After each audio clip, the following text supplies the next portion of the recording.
السلام علیکم ورحمۃ اللہ وبرکاتہ۔ ناظرین،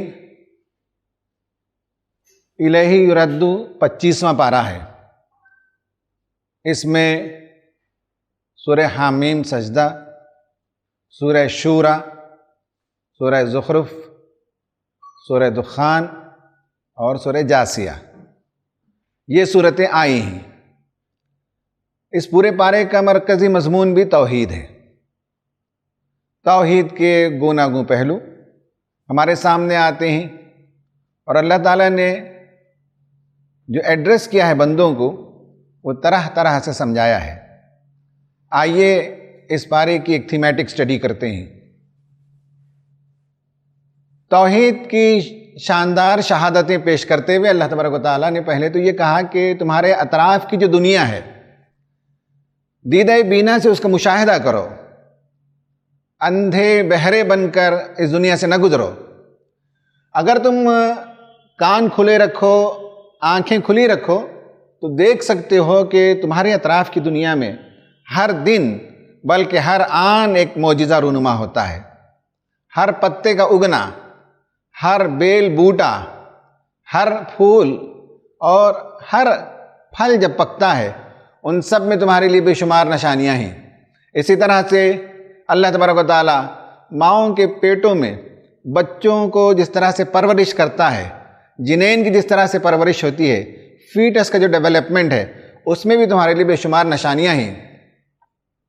وہی ہے جو پیدا کرتا ہے، اس کے علاوہ کسی کے پاس حیات کی قدرت نہیں ہے۔ اور میں نے بازو نمبرز لگائی، 5 سے زیادہ مرتبہ یہ آیا ہے، کہیں 2 مرتبہ، کہیں 4 مرتبہ۔ یہ تھیم بار بار ریپیٹ کیا گیا ہے کہ تم اپنی خلقت پر غور کرو، تم اپنے کریشن پر غور کرو۔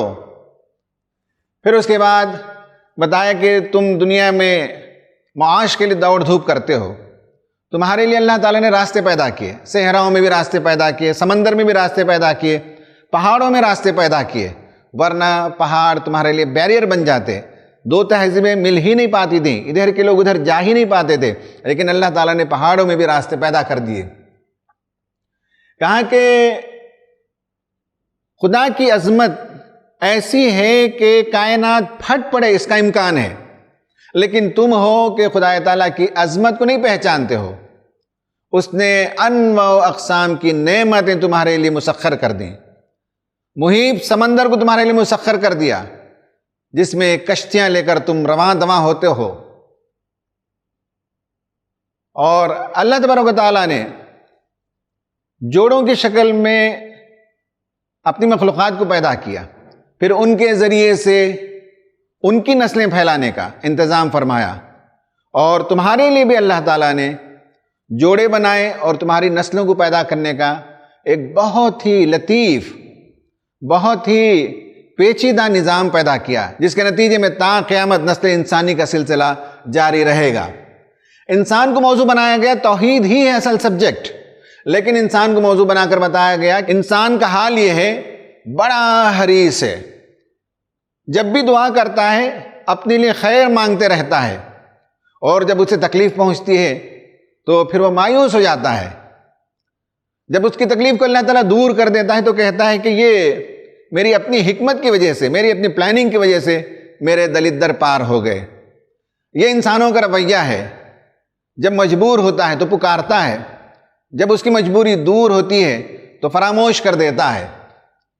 یہ بھی 2 مرتبہ آیا ہے، اور بتایا گیا کہ تم دنیا کی نعمتوں پر اتراتے ہو، لیکن حقیقت واقعہ یہ ہے کہ جو کچھ تمہیں ملا، دنیا کا جو ریچسٹ آدمی ہو سکتا ہے آج کے زمانے میں، آپ اس کا تصور کر لیجئے، اسے جو کچھ ملا، اللہ تعالیٰ کے خزانے میں جو کچھ ہے اس میں 1 قطرے سے بھی کم ہے۔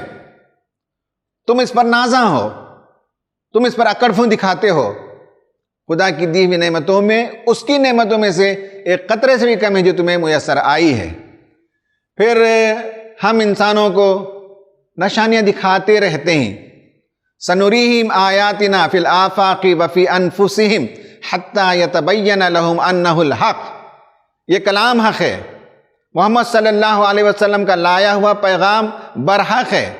اس کے لیے 1 نہیں 2 نہیں، ہر آن ہر زمانے میں ہم نشانیاں پیدا کرتے رہتے ہیں، اور آج سائنس کی دنیا میں اللہ تعالیٰ نے بے شمار سائنسی حقائق کو ہمارے سامنے پیش کر دیا، جس کے نتیجے میں قرآن کی دعوت کو سمجھنا ہمارے لیے اب زیادہ آسان ہو گیا۔ بتایا بندو تمہارے اعمال تمہارے لیے ہیں، تمہارے نیک عمل کا کوئی فائدہ اللہ تعالیٰ کو پہنچنے والا نہیں ہے۔ آخرت کی بات جب کہی جاتی ہے تو کہتے ہو کہ جلدی لاؤ، لیکن مومنوں کا حال یہ ہے کہ آخرت کا نام سن کر لرزاں ترساں ہو جاتے ہیں، گھبرا جاتے ہیں، اس کی تیاری میں وہ لگ جاتے ہیں۔ لیکن یاد رکھو کہ ہر آن اللہ تعالیٰ تمہاری توبہ قبول کرنے کے لیے تیار ہے۔ پلٹ کر آؤ اے بندو۔ کبھی کبھی اللہ تعالیٰ فراوانی جب دیتا ہے تو اس کا ایک نتیجہ یہ ہوتا ہے کہ ریبیلیس ایٹیٹیوڈ پیدا ہو جاتا ہے۔ قرآن نے اسے 3 مرتبہ اس بارے میں بیان کیا۔ مغرور انسان ہو جاتا ہے اور ہم اسے پکڑتے ہیں تاکہ وہ خدا کی طرف رجوع کرے۔ تکلیفیں آتی ہیں، مصیبتیں آتی ہیں، پریشانیاں آتی ہیں، اس لیے کہ انسان سبق سیکھے۔ مکے کے لوگوں کا حال یہ تھا کہ جب لڑکی پیدا ہونے کی خبر انہیں دی جاتی تو چہرہ چھپائے پھرتے تھے، سوچتے تھے کہ اس بچی کو ذلت کے ساتھ پالوں یا مٹی میں دفن کر دوں۔ یہ تمہاری شقاوت قلبی کا حال ہے، تم اپنی بچیوں کے ساتھ یہ رویہ اختیار کرتے ہو۔ قیامت کے دن اللہ تعالیٰ ان بچیوں کے بہاف میں خود کیس دائر کرے گا، جو آگے کی صورتوں میں آتا ہے۔ یہ دنیا کی زندگی، اس میں لوگ مزے لوٹتے ہیں، شیطان انہیں گمراہ کرتا ہے، اور اللہ تعالیٰ کے ذکر سے جو غافل ہوتے ہیں شیطان ان پر مسلط ہو جاتا ہے۔ فرعون کا جو ایروگنس ہے اس کا بھی ذکر آیا۔ قرآن کے بارے میں بتایا گیا کہ یہ جو ام القریٰ ہے، مدر آف آل سٹیز، یہاں ہم نے اس لیے اتارا تاکہ یہاں ٹریڈ کے لیے بھی، حج کے لیے، عمرہ کے لیے لوگ آتے ہیں تو دعوت کو پھیلنے کے لیے آسانی ہو، پورے عرب میں دعوت پھیل سکتی ہے۔ اس لیے ہم نے یہاں کے لوگوں کو منتخب کیا اور بتایا کہ یہ تمہارے لیے چوائس ہے، چاہیں تو قبول کرو چاہیں تو رد کرو، لیکن انجام سے واقف ہو جانا چاہیے۔ یہ عربی قرآن ہے، ام الکتاب سے یہ کتاب آئی ہے، اسے مضبوطی سے تھامے رہو، اللہ تعالیٰ کی تسبیح بیان کرتے رہو، اور پروردگار ہے جس نے تمہیں رات دن غذا یہ سب نعمتیں عطا کی۔ اس کے بعد ایک بڑا مضمون ہے، وہ ہے اقامت دین، جس میں بتایا گیا شرع لکم من الدین ما وصی بہ نوحا والذی اوحینا الیک وما وصینا بہ ابراہیم وموسیٰ وعیسیٰ ان اقیموا الدین ولا تتفرقوا فیہ۔ کہا کہ ہم نے رسولوں کو، خاص کر 5 رسولوں کا نام لیا جنہیں اولو العزم رسل کہتے ہیں۔ سب سے پہلے حضرت نوح کا نام لیا، آخر میں نبی کریم صلی اللہ علیہ وسلم کا نام، اس کے بیچ میں ابراہیم، موسیٰ اور عیسیٰ علیہ السلام۔ 5 اولو العزم رسل کا نام لے کر بتایا کہ سب کا مشن ایک تھا، وہ یہ کہ دنیا میں اللہ تعالیٰ کا دین نافذ ہو، دین قائم ہو، دین کے مطابق دنیا کی زندگی کی تعمیر ہو، خدائی رہنمائی میں دنیا کی زندگی بسر ہو، ڈیوائن گائیڈنس کے مطابق سوسائٹی کا ریکنسٹرکشن ہو۔ یہ سب سے بڑا اہم کام ہے۔ اس کے حوالے سے نبی کریم صلی اللہ علیہ وسلم کو اور بہت سی تعلیمات دی گئیں۔ رسالت کا موضوع بھی بتایا گیا کہ رسولوں کو ہم بھیجتے ہیں، ہم ہی بھیجتے ہیں تاکہ دنیا میں عدل کا نظام قائم ہو سکے، اور وہی ہم ان کی طرف بھیجتے ہیں۔ اور وہی کرنے کا کیا طریقہ ہے؟ ہمارا طریقہ یہ ہے کہ انسانوں سے ڈائریکٹ نہیں بات کرتے، بلکہ انسانوں سے جب بات کرتے ہیں، کلام کرتے ہیں، تو یا تو پردے کی اوٹ سے، یا کوئی اپنا پیغامبر یعنی فرشتہ اس کے ذریعے سے بھیجتے ہیں، یا اور بھی میتھڈس ہیں جس پر ہم بات کریں گے۔ اور آخر میں ریوارڈز اینڈ پنشمنٹ کا بھی موضوع اس پارے کے اندر آیا ہے۔ اس میں یہ بتایا گیا ہے کہ بعض لوگ قیامت کے دن خدا کے حضور لجاجت کریں گے، کہیں گے کہ ہم نے سب کچھ دیکھ لیا، کیا اب اس بات کا امکان ہے کہ ہم دنیا میں واپس لوٹائے جائیں تاکہ جا کر پھر سے عمل صالح کر کے آئیں؟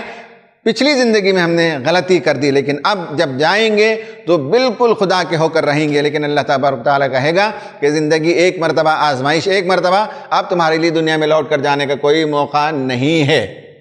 اللہ تبارک و تعالیٰ تمہیں مختلف طریقوں سے آزماتے رہتا ہے، یہ اس لیے ہے کہ تاکہ تم اس کی طرف رجوع کرو اور پلٹو۔ خواتین و حضرات، اب ہم آتے ہیں آج کے کی پر، یعنی اللہ تبارک و تعالیٰ نے وحی کی۔ وحی کیا ہے؟ ریویلیشن کیا ہے؟ کیوں ہے؟ کیسے ہے؟ اور اس کی نوعیت کو سمجھنے سے، قرآن کو سمجھنے میں کیسے آسانی ہوتی ہے، اس پر ہم آج بات کریں گے۔ ہر زمانے میں اللہ تبارک و تعالیٰ نے رسولوں کو بھیجا. ان کے لیے قرآن میں 4 الفاظ استعمال ہوئے ہیں. اجتبا ہے، استفا ہے، اور اخترا ہے، اور تنع ہے. اللہ تبارک و تعالیٰ نے یہ الفاظ استعمال کیے چننے کے لیے، سلیکٹ کرنے کے لیے، انہیں اپنے کام پر مامور کرنے کے لیے یہ الفاظ استعمال ہوئے ہیں.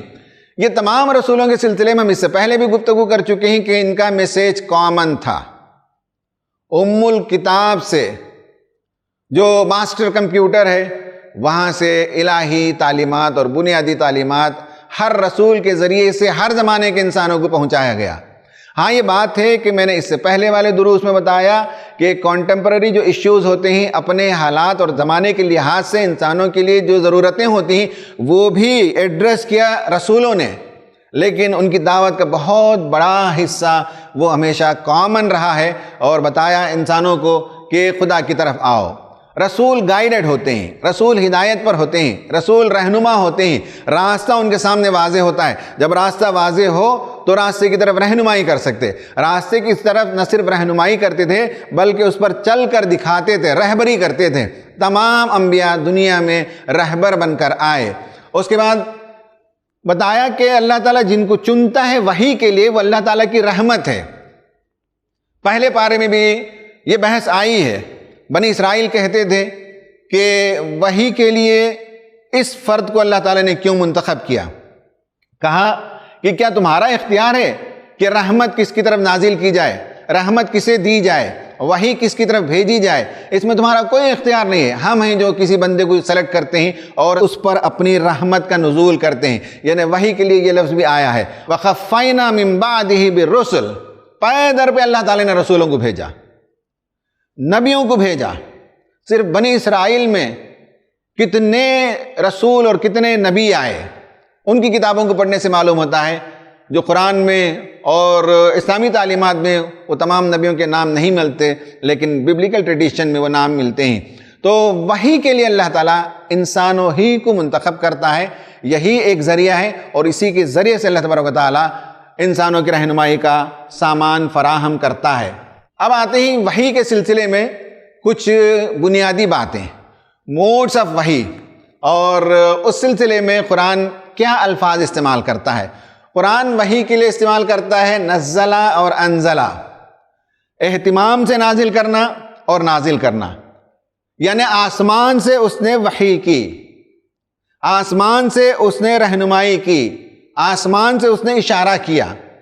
یہ الفاظ قرآن میں ملتے ہیں اور اس کے لیے اللہ تبارک و تعالیٰ نے بعض مرتبہ ایک ایجنٹ یعنی فرشتہ اس کے تھرو سے اپنا پیغام پہنچاتا ہے اور کہتا ہے نزلہ. حضرت جبرائیل کے بارے میں کہا کہ انہوں نے نبی کریم صلی اللہ علیہ وسلم کے دل پر القاء کیا. اور لیلۃ القدر میں قرآن کے نزول کی شروعات ہوئی. اس پر ہم کافی باتیں جانتے ہیں. تو قرآن نے نزلہ انزلہ کے الفاظ استعمال کیے اور بعض مرتبہ اللہ تعالیٰ نازل کرتا ہے اور بعض مرتبہ کہا کہ حضرت جبرائیل نے نازل کیا نبی کریم صلی اللہ علیہ وسلم کے قلب اطہر پر. نیمز فار ریولیشن، کہیں تنزیل ہے، کہیں آیات ہے، کہیں سورت ہے، کہیں قرآن ہے، کہیں فرقان ہے، کہیں نور ہے. یعنی اللہ تعالیٰ نے جو چیز نازل کی ہے وہ کیا ہے. یہ 4 نام آئے ہیں قرآن میں. هو الذی ينزل على عبده آیات، یعنی جو ہمارے پاس چیزیں آئی ہیں جسے ہم قرآن کہتے ہیں. کبھی قرآن اس کے لیے لفظ آیات استعمال کرتا ہے، کبھی وَإِذَا أُنزِلَتْ سُورَةٌ أَنْ آمِنُوا بِاللَّهِ. قرآن ہمارے پاس جو آیا ہے اس کے لیے لفظ سورت ہے، ہم نے سورت کو نازل کیا. اِنَّا نَحْنُ نَزَّلْنَا عَلَيْكَ الْقُرْآنَ، جو ہمارے پاس آیا ہے اسے کبھی قرآن کے لفظ سے معمور کیا. اور کتاب انزل الیک، اور ہمارے پاس اللہ تعالیٰ کی جو وحی ہے محفوظ شکل میں اسے کبھی کتاب کے نام سے موسوم کیا گیا، کبھی آیت، کبھی سورت، کبھی قرآن، کبھی کتاب. اس کے علاوہ فرقان اور نور، یہ 6 الفاظ استعمال کیے گئے ہیں. وحی کی وہ شکلیں ہیں جو ہمارے پاس محفوظ ہیں، اس کے لیے الگ الگ نام لیے گئے ہیں. وحی جب ہم کہتے ہیں تو اس کا ایک لیکسیکل میننگ ہے، اس کا ایک لغوی مفہوم ہے، ڈکشنری کی میننگ ہے، اور ایک ہے ٹرمینالوجی کی میننگ، اصطلاحی معنی۔ آئیے پوچھتے ہیں علی گڑھ مسلم یونیورسٹی کے ایکس پروفیسر سید مسعود احمد صاحب سے کہ وحی کیا چیز ہے، اور آج کے طلبہ و نوجوانوں کو سائنسی پہلو سے کیسے ہم انہیں سمجھا سکتے ہیں۔ بسم اللہ الرحمن الرحیم۔ یہ ایک سوال ہے کہ کیا وحی کی سائنسی توجیہ ممکن ہے؟ اس کے دو جواب ہیں۔ ایک جواب یہ ہے کہ اس کی اصل ماہیت کیا ہے، اس کے تعلق سے تو کبھی بھی ہم لوگ اس کا جواب نہیں پائیں گے۔ قرآن پاک میں خود بھی ایک سوال آتا ہے کہ یسألونک عن الروح قل الروح من امر ربی وما اوتیتم من العلم الا قلیلا۔ تو اس میں روح سے کچھ لوگوں نے وحی مراد لی ہے، اور یہ بات صحیح بھی ہے، لگتی ہے۔ تو اس کا مطلب یہ ہوا کہ اس کی یہ ایک کمانڈ ہے، اللہ کی ایک امر ہے، اور تم کو بہت ہی کم علم ملا ہے، انسان کو بہت کم علم ملا ہے، یعنی وہ اس کی حقیقت تک کبھی نہیں پہنچے گا۔ لیکن ایک دوسری چیز ہے کہ اس کے قریب اس کے معنی سمجھ سکتا ہے، اس کو سمجھنے میں آسانی ہو سکتی ہے، اس کے دماغ میں عام لوگوں کے لحاظ سے اس کو سمجھنا آسان ہو سکتا ہے، یہ بات تو سمجھ میں آتی ہے، اور اس کے لیے سائنس ہی ایک بہتر مضمون ہے جس سے سمجھنے میں آسانی ہو سکتی ہے، ہم سمجھتے ہیں۔ تو اب اس کو ہم کیسے سمجھیں، یہ ایک مسئلہ ہے۔ اس کے لیے ہم پہلے قرآن پہ آتے ہیں کہ قرآن وحی کو کس طریقے سے لیتا ہے۔ قرآن پاک وحی کو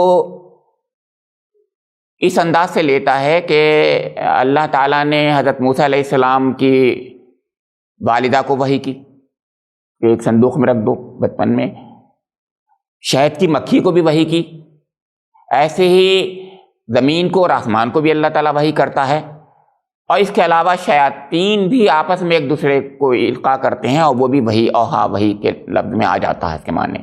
اس کا مطلب وحی ایک عام ٹرم میں استعمال ہوتی ہے، یعنی ایک لطیف اشارے، بہت ہی اس قسم کے اشارے جو کہ جس کو عام لوگ ان کے لیے پریشانی ہو سمجھنے میں، ڈیلیکیٹ قسم کے جو سگنل جو ہوتے ہیں اس کو کہا جاتا ہے۔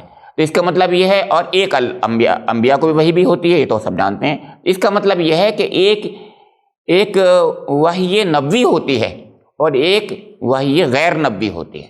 اب ایک اور بات کہیں کہ یہ سمجھ میں نہیں آتی ہمارے بات کہ کیسے اللہ تعالیٰ نے ریویل کیا ہوگا، تو اللہ تعالیٰ جیسا چاہے ریویل کر سکتا ہے، جیسا چاہے بات پہنچا سکتا ہے۔ اب اس کو سمجھنے کے لیے دو طریقے ہیں ہمارے لیے۔ ہم الہام کو جانتے ہیں، انسپریشن جانتے ہیں۔ انسپریشن تو ہمیں ہر وقت ہوتے رہتے ہیں، سائنٹسٹ کو بھی ہوتے ہیں، غیر سائنسی کو بھی ہوتے ہیں، ہر وقت ہمارے اندر جو ہے انسپریشن ہوتے ہیں۔ تو انسپریشن تو انسان کو ہر وقت ہوتے رہتے ہیں، تو اس میں بھی کوئی پرابلم نہیں ہے۔ اس کا مطلب یہ اوپر سے ایکسٹرنلی کوئی اور چیز ہے، کوئی اور سورس ہے، کوئی اور ایجنسی ہے جو ہمارے اندر ڈالتا ہوتا ہے، ڈالی ہے اس نے۔ ہم اللہ تعالیٰ سمجھتے ہیں، اس کو گاڈ کہتے ہیں، ہمارا گاڈ سے بہتر کون ہمیں انسپائر کرے گا؟ تو یہ ایک انسپریشن ہے۔ لیکن ایک وہ انسپریشن ہے جو نبیوں کو ہوتا ہے، وہ بہت بڑا انسپریشن ہوتا ہے، اس سے بڑا انسپریشن کوئی اور ہو نہیں سکتا، اس کو ہم سمجھ نہیں سکتے۔ وہ انسپریشن جو ہوتا ہے اس کو سمجھنے کے لیے ایک ماڈل کو شاید لگتا ہے مجھے کہ اللہ تعالیٰ نے بتایا ہمیں، وہ شہد کی مکھی کا ماڈل بتا دیا ہمیں، اور شہد کی مکھی پر اتنی ریسرچز ہو رہی ہیں سائنس میں کہ آپ کو تعجب ہوگا کہ وہ کیسے جاتی ہے، یعنی پھولوں کا نیکٹر لینے کے لیے، رس لینے کے لیے، اور واپس نہیں آ جاتی ہے، اور 6 میل تک جا سکتی ہے وہ، اور 15 میل فی گھنٹے کی رفتار پہ چل سکتی ہے وہ۔ تو وہ اس کے لیے جب ریسرچز کی تو معلوم ہوا کہ سورج کو کمپاس کی شکل میں وہ استعمال کرتی ہے، اور اس کے بعد جو ہے اس کا آپٹیکل فلو اس کے لحاظ سے وہ کام کرتی ہے، اور وہ جو ہے آپ کا ایک جیسے جی پی ایس سسٹم اس کا ہے، اس جی پی ایس سسٹم کے لحاظ سے کام کرتی ہے۔ اس پر بہت ریسرچز ہو چکی ہیں، میں بات لمبی نہیں کروں گا۔ تو میں یہ عرض کر رہا تھا کہ جب اس پر ریسرچز کی گئیں تو سمجھ میں آئی بات کہ ایک عجیب نظام ہے، اس کے اندر کچھ فیرومونز ہوتے ہیں، وہ فیرومینز کو تھرو کچھ کمیونیکیٹ کرتی ہے اپنے ساتھیوں کو بھی اور دوسروں کو بھی۔ تو فیرومون کا رول بھی ہے، جی پی ایس سسٹم کا بھی رول بھی ہے، اور اس کے بعد ساتھ میں وہ کمیونیکیٹ کرتی ہے آپس میں بھی کمیونیکیٹ کرتی ہے، تو یہ یعنی اس کے اسپیشل نیورونز کا رول بھی ہے۔ اب ان تین چیزوں کو اگر دیکھیں تو ہمارے لیے ریویلیشن کا سمجھنا بہت آسان ہو جائے گا، بہت آسان ہو جائے گا۔ میری نظر میں ایک سبجیکٹ اور لے لیں تو بات مکمل ہو جائے گی، کیونکہ ریویلیشن جو ہے وہ ایک ایسا کمیونیکیشن ہے جو کہ ٹیلی پیتھک ٹائپ کا ہے۔ تو ٹیلی پیتھی آف سائنس میں کوئی ایسی چیز نہیں ہے جو کہ جھاڑ پھونک کی چیز ہو، بلکہ وہ سائنس کا سبجیکٹ مانا جاتا ہے۔ تو میری نظر میں اگر information technology, neuro biology, molecular biology اور چوتھا جو ہے آپ کا یعنی ٹیلی پیتھک سائیکولوجی، یہ ان 4 سبجیکٹ میں ریسرچز ہم دیکھیں اور آگے بڑھائیں تو ہمیں اور آسان ہو جائے گا اس کو سمجھنا۔ میرا تو یقین ہے کہ اللہ رب کریم نے جب حامیم سجدہ میں فرما دیا کہ سنوریہم آیاتنا فی الآفاق وفی انفسہم حتی یتبین لہم انہ الحق، یعنی ہم وحی الہی کو سمجھنا ہمارے لیے آسان ہوتا جائے گا جیسے جیسے نالج ایکسپلوژن اور ہوگا، جیسے جیسے نالج اور بڑھے گی انشاءاللہ تعالی۔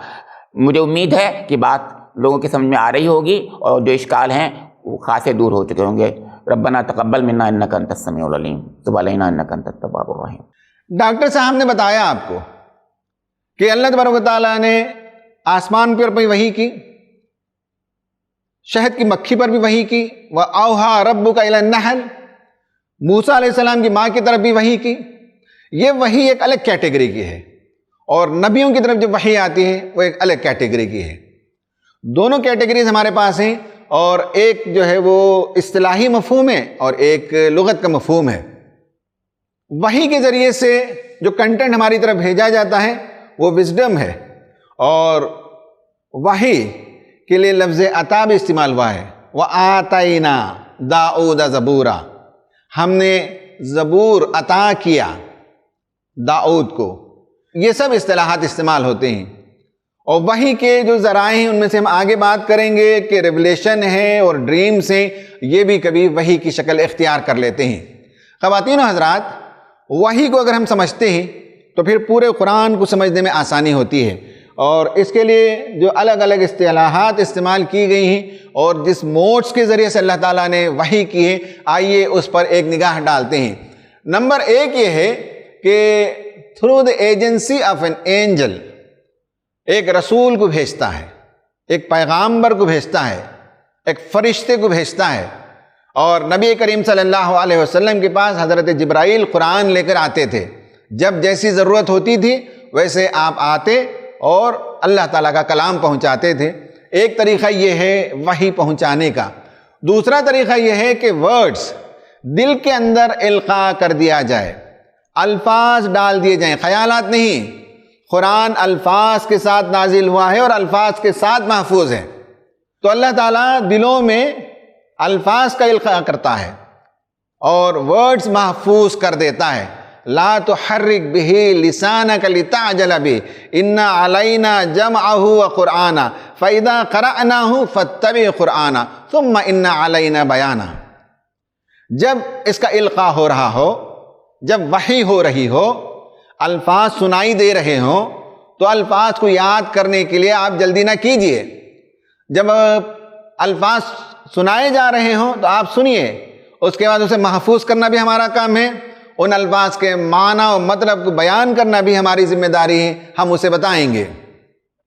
اس کے بعد number 3، speaking from behind a veil, پردے کے اوٹ سے اللہ تعالیٰ بات کرتا ہے، اور قرآن میں اس کا ذکر حضرت موسیٰ علیہ السلام کے حوالے سے آیا ہے۔ نبی کریم صلی اللہ علیہ وسلم کے بارے میں بھی کہا جاتا ہے، قرآن میں اس کا راست ذکر نہیں ہے۔ معراج پر جب آپ تشریف لے گئے تھے تو اللہ تعالیٰ آپ سے ہم کلام ہوا، اور وہی پردے کے پیچھے سے اللہ تعالیٰ کلام کرتا ہے۔ نمبر 4، تھرو ٹرو ڈریمز، نبی کریم صلی اللہ علیہ وسلم کو اللہ تعالیٰ نے بہت سے خواب دکھائے، حضرت ابراہیم علیہ السلام کو بھی خواب دکھائے۔ خواب وحی کا حصہ ہوتا ہے انبیاء اکرام علیہ السلام کے لیے، اور تھرو انسپریشن یعنی الہام، انٹیوژن، کلیئر آئیڈیا، اس میں الفاظ نہیں، اس میں آئیڈیا ہوتے ہیں کہ اللہ کے رسول صلی اللہ علیہ وسلم کو کیا کرنا چاہیے۔ یہ باتیں جو قرآن میں نہیں ہیں، لیکن بہت سی باتیں اللہ تعالیٰ نے آپ کے دل میں القاء کی۔ آپ کو آئیڈیا دیا، آپ کو کلیئرٹی دی، آپ کو شرح صدر ملا، اس کے مطابق آپ نے بہت سے اقدامات کیے۔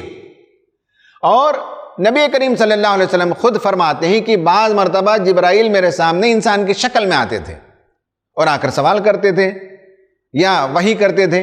اور آخری شکل یہ ہے کہ بعض مرتبہ جبرائیل پریکٹیکل ڈیمونسٹریشن کے لیے آئے، وضو کیسے کیا جاتا ہے ڈیمونسٹریٹ کر کے دکھایا، نماز کیسے پڑھی جاتی ہے ڈیمونسٹریٹ کر کے دکھایا۔ تو وحی کے یہ 7 طریقے ہیں، موڈز آف وحی، جس کے ذریعے سے اللہ تعالیٰ رسولوں کو، نبیوں کو اپنا پیغام پہنچاتا ہے۔ اب ہم اپنے اس لیکچر کے آخری حصے میں آ رہے ہیں اور بتانا چاہیں گے خاص کر اسٹوڈنٹس کے لیے کہ وحی کو سمجھنے میں انہیں کبھی دقت ہوتی ہے، لوگ کبھی سوال کرتے ہیں، اور آج کی دنیا جہاں ہم اپنے بچوں کو اعلیٰ سے اعلیٰ تعلیم کے لیے بڑے بڑے انسٹیٹیوشن میں بھیجتے ہیں، وہاں نالج سینس پرسپشن سے باہر کوئی چیز نہیں ہے۔ 5 سینسز سے آپ جو دیکھ سکیں، سن سکیں، فیل کر سکیں، اور انفارمیشن جو 5 سینسز ہیں ان کے ذریعے سے لے سکیں، وہی انفارمیشن ہے، وہی نالج ہے، اس سے باہر کسی نالج کا تصور نہیں کیا جاتا۔ یہ ایک نان سائنٹیفک ایٹیٹیوڈ ہے۔ طلبہ کو معلوم ہونا چاہیے کہ انسان کو اللہ تعالیٰ نے جو آنکھیں دی ہیں اس کی ایک حد ہے، اس سے آگے وہ آنکھ کام نہیں کرتی۔ اب انسان نے آلات ایجاد کر لیے اور سیٹلائٹ کے ذریعے سے امیجنگ کر لی جاتی ہے۔ ہم اس دیوار کے پیچھے کی چیز نہیں دیکھ سکتے، لیکن ہم اپنا کمپیوٹر کھولیں گے تو اس دیوار کے پیچھے کی چیز دیکھ سکتے ہیں، کون آ رہا ہے، کون جا رہا ہے، یہ بھی ہم دیکھ سکتے ہیں CCTV کے ذریعے سے، پورے اس علاقے کو دیکھ سکتے ہیں۔ تو انسان کے جو سینسز ہیں اس کے لیمیٹیشنز ہیں۔ انسان ایک پرٹیکولر آواز کے ڈیسائبل سے زیادہ آواز کو سن نہیں سکتا، ہیٹ اور ٹیمپریچر میں ایک پرٹیکولر لمٹ سے آگے کو ہاتھ نہیں لگا سکتا۔ جب انسان کا معاملہ یہ ہے کہ اس کے سینسز کے لیمیٹیشنز ہیں، تو یہ کیسے کہہ سکتا ہے کہ اس سے جو کچھ میں نے پایا وہی علم ہے، اس کے باہر علم نہیں ہے؟ اس سے باہر بھی علم ہے، اور آج مشینز کے ذریعے سے، سائنس کے ذریعے سے ہم اس بات کو مانتے ہیں کہ جو کچھ ہم دیکھتے اور سنتے ہیں وہی کافی نہیں ہے، اس سے باہر علم کی ایک بہت بڑی دنیا موجود ہے۔ اب آپ اس سلائیڈ میں دیکھیے، we have limited sense perception, now we can record۔ اب ہم یہ کر سکتے ہیں کہ جو کاسمک ریز آسمان سے آتی ہیں ان میں جو ٹکراؤ ہوتا ہے اس آواز کو سن سکتے ہیں۔ کوئی مکھی کلومیٹر دور ہو، اب ایسے انسٹرومنٹ ہمارے پاس موجود ہیں، اس کے ذریعے سے وہ جو وہاں چل رہی ہے ایسا لگے گا کہ ہمارے کان کے پردوں پر چل رہی ہے اور رینگ رہی ہے۔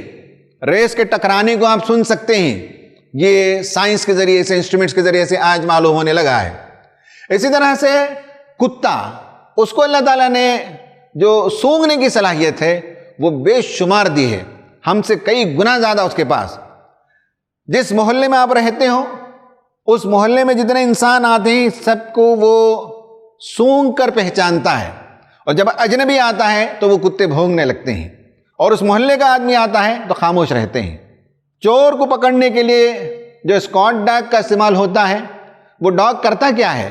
آپ پہلے جہاں چوری ہوئی وہاں اسے لے جائیں، تالے کو سنگھا دیں یا اس علاقے کو سنگھا دیں، پھر اس کے بعد آپ لے جائیے، ہزاروں لوگوں کے بیچ میں ایگزیکٹلی اس آدمی کو پکڑتا ہے جس نے چوری کی ہے۔ سینس پرسپشن، یعنی ہمارے سینس پرسپشن سے زیادہ سینس پرسپشن مشینوں کو بھی ہے آج ہم نے جو ایجاد کیا، اور جانوروں کے پاس بھی سینس پرسپشن ہم سے زیادہ موجود ہے۔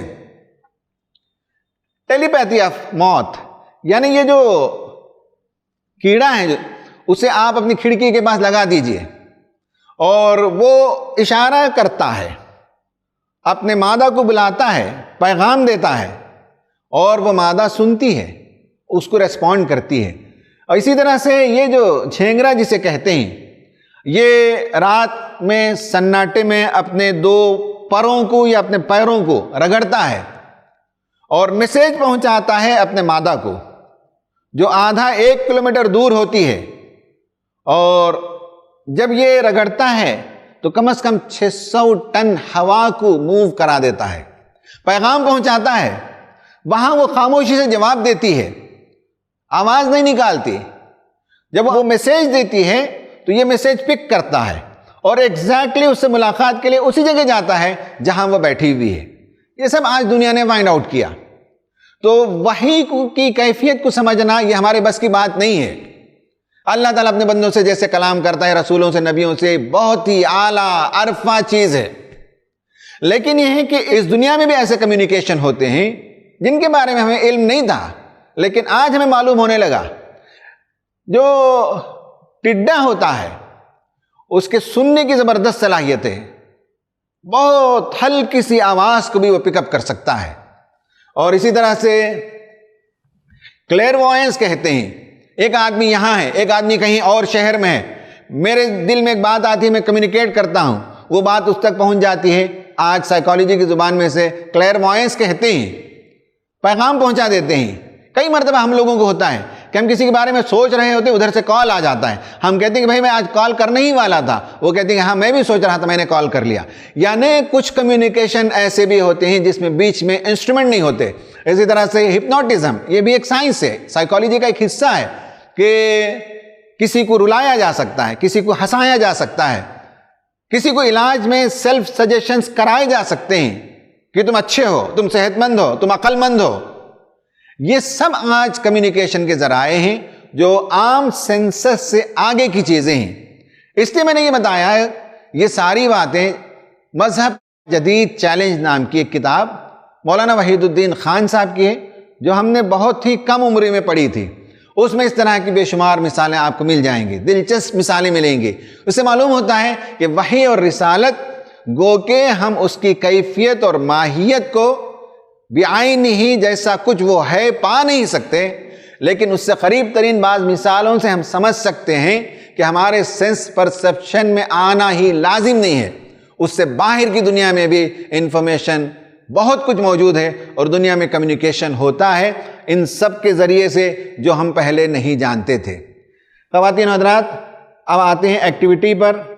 ایکٹیویٹی نمبر 1 یہ ہے کہ what is your reaction on a girl baby being born. آپ کے گھر میں ایک لڑکی پیدا ہوئی تو اس پر آپ کا کیا ریئیکشن رہا، آپ کے من میں کیا باتیں آئیں۔ قرآن ہمیں بتاتا ہے کہ کفار و مشرکین کا رویہ ناخوشی کا تھا، آپ کا کیا رویہ تھا۔ Number 2، are you associated with اقامت دین ایکٹیویٹیز۔ تمام رسولوں کے بارے میں اللہ تبارک و تعالیٰ نے فرمایا کہ دنیا کی تعمیر الہی ہدایات کے مطابق کرنے کے لیے وہ آئے تھے۔ کیا آپ بھی اقامت دین کی سرگرمیوں سے کہیں نہ کہیں وابستہ ہیں؟ Number 3، have you ever felt clairvoyance, یعنی کبھی آپ کو ایسا فیل ہوا ہے کہ آپ نے ایک بات کہی اور وہ بات دوسروں تک پہنچ گئی انسٹرومنٹ کے بغیر؟ آپ نے کسی کے بارے میں دعا کی، آپ نے کسی کے بارے میں اچھا خیال کیا اور وہ خیال وہاں پہنچ گیا، تو کبھی ایسا ہوتا ہے، تو کیا آپ نے کبھی فیل کیا؟ خواتین و حضرات، ہم اس لیکچر کے اختتام پر آتے ہیں اور اللہ تعالیٰ سے دعا کرتے ہیں کہ اللہ تعالیٰ ہمیں وحی کے سلسلے میں جو معلومات قرآن و سنت میں ملتی ہیں اسے سمجھنے کی توفیق عطا فرمائے اور قرآن کو کما حق سمجھنے کی توفیق عطا فرمائے۔ آمین۔ وآخر دعوانا ان الحمدللہ رب العالمین۔